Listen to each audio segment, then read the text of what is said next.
Hannah's Watch List. I'm your host, Pete Mitchell. I'm here with my great co-host, Hannah. La, la, la, la, la, la, la, la. Hello, people. Hannah, we're here today for What's Next, the show where we help you figure out what to watch next on today's show. If Strangers Chapter 1. Wow. But before we begin, let us tell the viewers and the listeners what they should do. Pretty please leave a like and subscribe to the channel. Subscribe. Leave a comment down below, any of your feedback, maybe your favorite movie you've seen so far this year. You know. Hit the notification button and you'll get great content like this one, including we interrupt regular programming. You know, on Sympathizer yesterday, starring the great Robert Downey Jr., Yes. he said Nagasaki. Oh my god. He didn't tee it up with Hiroshima? Oh my god. He actually did. Talk about the nuclear bomb.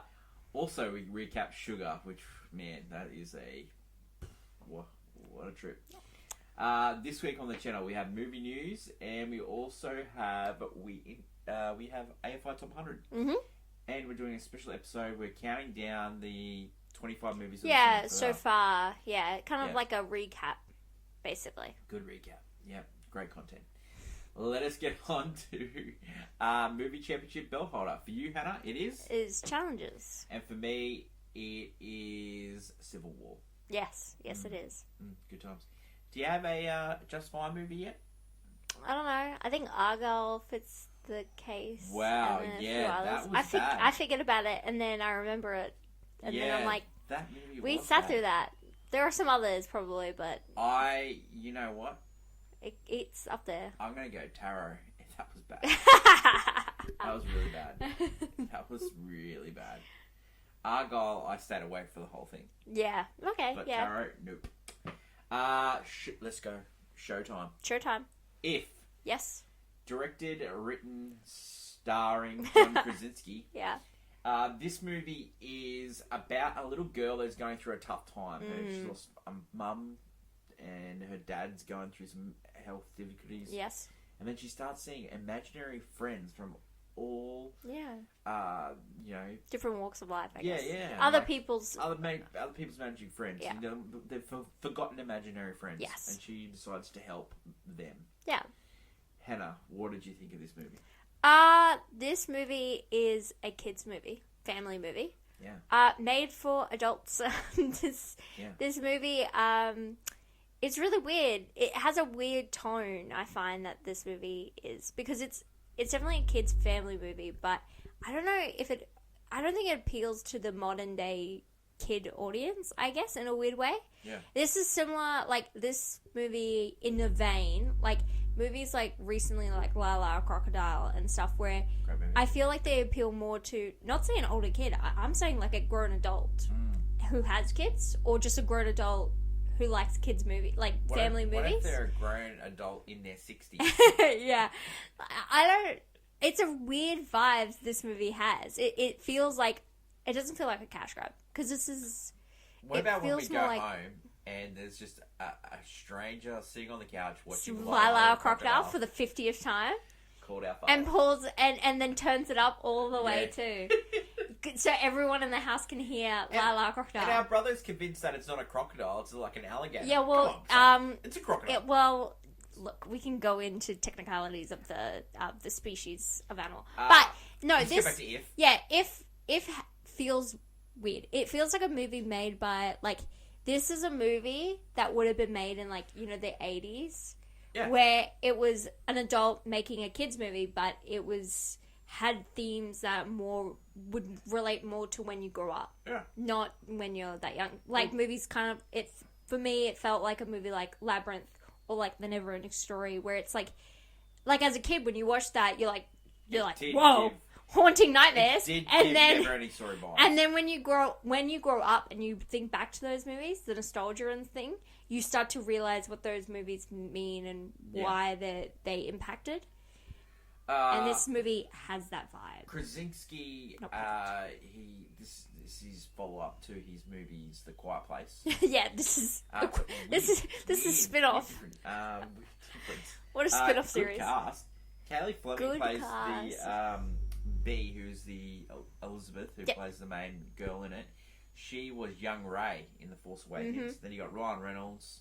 You also Krasinski. You got Phoebe Waller-Bridge. Yep. Fiona Shaw from The Great Three Men and Little Lady. Yes. Steve Carell was a voice. Luke Gossett Jr. was a voice. It's like every famous person that's friends with John Krasinski is in this movie. Yeah, Clune Dog. Yeah, Pitt, Brad Pitt. Emily Blunt. Yeah, and this movie... Awkwafina, who's a voice in everything. Yeah. It's a bubble. We haven't had a kids movie for a while this year. This is a kids movie that's technically original IP as well, which is very rare recently. If it's a kids movie, like a family film, they have been adapted from a book or other properties, like a video game or such. This is the first original idea, even though it definitely takes heavy influences from other things, which... In the movie, they're watching a film with Jimmy Stewart in it, where he has an imaginary friend. A very old film, Harvey, was it called? Yeah. And that probably inspired his initial love of this idea, and then also his kids inspired this movie too. Well, the last movie, kids movie that came out this year was Kung Fu Panda 4. Yeah, so but that was an animated movie, a sequel IP, right? Yeah. I would also go with that this movie, the main kid in this movie and the vibe this movie gives off is there's a thing that maybe every so often you go through a stage where it's like, I was born in the wrong time, like I should have been born in like the 50s or like the 80s or something. This kid gives off the vibe they dress like they're an old grandpa and they listen to Tina Turner and old jazz records. Like this is what the music and feel of this movie feels like. She hangs out with an imaginary friend in this movie that gives off those vibes, and they end up going on a boardwalk, played by Luke Gossett Jr. Yeah, the imaginary friends and stuff. Like they all feel like that. Yeah, this old grandpa bear. Yeah. It's really unique in a way, this movie, but it is playing it safe. Well, I would say the humor is also the humor is not very funny. Like in a sense that it's very dry, one note. Yeah, not laugh out loud. No, that's where it's like La La Crocodile, where it's like that's the same humor. Where it's just Ryan Reynolds give better performances than this. I don't like. I think he has to be like he's playing a grumpy character, Ryan Reynolds, which is one of Ryan Reynolds has like 3 notes, and it's like sarcastic, lovable, or grumpy, and it doesn't bother. I think the thing with Ryan Reynolds and the reason he's chosen is his likability. Like a lot of people just like him. Would you watch this? Recommend people watch this? I recommend people who want to feel like a kid again. Like any adult who wants to feel like a kid again, this movie might give that vibe. It's very emotional, heartwarming. I don't think it always lands, but I can really understand especially towards the end. Yeah, it worked for me. It works on its level, what it's trying to do. I was crying like a little baby. Yeah, I think it's interesting. Like you said in the cinema, are you okay? Yeah. Like seriously. For me, it needs to be a little bit more. I need a little bit more originality or something, but also I recommend for anyone who does want to feel like a kid again. It's very lovely, heartwarming, doesn't hurt anyone's feelings. This movie, it's just a very playful kids movie. Rating for this one? I don't know. I'd probably put it at. I played on my phone. Yeah. I don't think it changes the landscape of kids movies. Yeah, it doesn't knock it out of the park. It's serviceable. And, it's serviceable. Yeah, if you're looking something on a Sunday afternoon to take your kid, you can't get worse, really. Yeah. Actually, you could go worse. You could. That is If, which is in cinemas everywhere now. The next movie that we're going to look at is Strangers Chapter 1. Not for the kids. No, this is not for the kids. Now, Strangers Chapter 1. Now, this is directed by Rennie Harlin. Now, Rennie Harlin directed a couple of good movies. Yeah. Die Hard Part 2. Oh, really? Yeah. Wow. Cliffhanger. Oh, don't let it go, Gabe. And Long Kiss Goodnight. Oh, wow. Oh, wow. He's been sort of like directed jail for a while. So which happens? You do one or two bad movies, and Yeah. you're locked out for a while. Yeah, he had like a really bad one. It was called Cutthroat Island.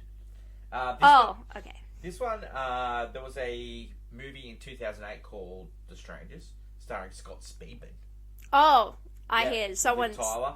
Yeah, it was one a of the psychological Scotts. thriller. Yeah. This is called Strangers Chapter 1. Interesting. All right. Now, this stars Madeline Petch, who was one of the big stars of Riverdale. This is her first big screen movie. Yes. She's done a couple of streaming movies. Yes.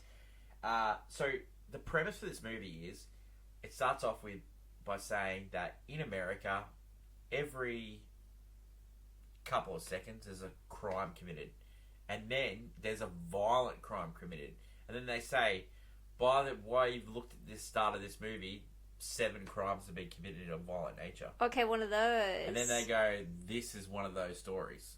Okay. This movie is one of those movies where you are screaming at the top of your lungs at the cinema. Yeah. You go, why are you doing that? Like, it is one of those movies. It is definitely thriller trash. Oh, 100%. Okay. 100%. There's these people that they're going on a cross-country journey. Yes. And they stop off in a little town. Their car breaks down. They stay in an Airbnb. And then they start getting tormented by these people in masks. Ah, yes. It's pretty much it. But that's the vibe. Yeah, it's the vibe. Rennie Harlan does a good job here. Yeah. It keeps you on the edge of your seat. Is this a continuation of the previous film or more? No, it's like a sort of like spin-off. I don't know. Spin-off vibe? Just the same vibe. Yeah. Like, I don't know where the other one sits really. But it's a similar story. Yeah, like, yeah. Strangers in a home, and then people tormenting them for like an hour and a half. Yeah, one of those. It's one of those. It's definitely one of those. Like, this is what Thriller Trash was created for. Yes. It is definitely Thriller Trash. Yeah. And it is definitely worth a watch. Probably not in the cinema, because this doesn't seem to be popular. I think this movie in particular, It's I a guess, stream movie, is a streaming. I would find that, not many people are talking about it. I think it's just due to, one, it's called Chapter 1. I think when you hear Chapter 1, people look the other way. But with also, it's just like, it's not, it's not from a big studio house, is it? No. It's not from a Blumhouse or anything? No. Yeah, I think that's, when people hear the name Blumhouse now, they go straight flocking. I think other horror movies kind of get a look in the other direction sometimes. So, like, his movies that he's been doing, like Rennie Harlan, The Bricklayer, don't know what that is. Refuge, Yeah. don't know what that is. Misfits, don't know what that is. Skip Trace. Oh, so he's just like, I've had Just churning movies out. Skip Trace starred Jackie Chan and Johnny Knoxville. Need I say more? No. The Legend of Hercules, Devil's Pass, and then he was like doing TV. Like, he directed an episode of Covert Affairs, White Collar. Crazy. Hey, this is the guy that did. Cliffhanger. This is the guy that did one of the greatest thriller trashes, Mindhunters, starring Val Kilmer. Yeah. Okay. Cliffhanger, Deep Blue Sea, when The Samuel Jackson gets chopped up really quickly. Great stuff. no. Die Hard 2. Yeah, you're like, where did this guy He go wrong? directed a Nightmare on Elm Street movie as well. Oh wow. Dream Masters, great Nightmare on Elm Yeah. Street film. Should you watch this? I would say wait for streaming and definitely watch this. And rating for this one, look, everything up to the ending was very satisfactory about this film. Yeah. It was gripping. Ending, didn't like. I understand. Golf Club. No, I played my phone. Yeah. You're like that ending. Up until the end, it was definitely a Golf Club. Ending. That name, Chapter 1, not good. Yeah, I know. What is the deal with that? You Yeah, know? I think you just They name didn't learn it. from Dead Reckoning, did they? No, or most movies are Yeah. being called Part 1. That's, you gotta look at it, like, just change the title or something weird I know. and no one I know. cares. Strange. Stranger. Strangers in cinemas everywhere now. That is it for today's show. Mhm. Hannah, tomorrow is movie news day. It sure Great is. times.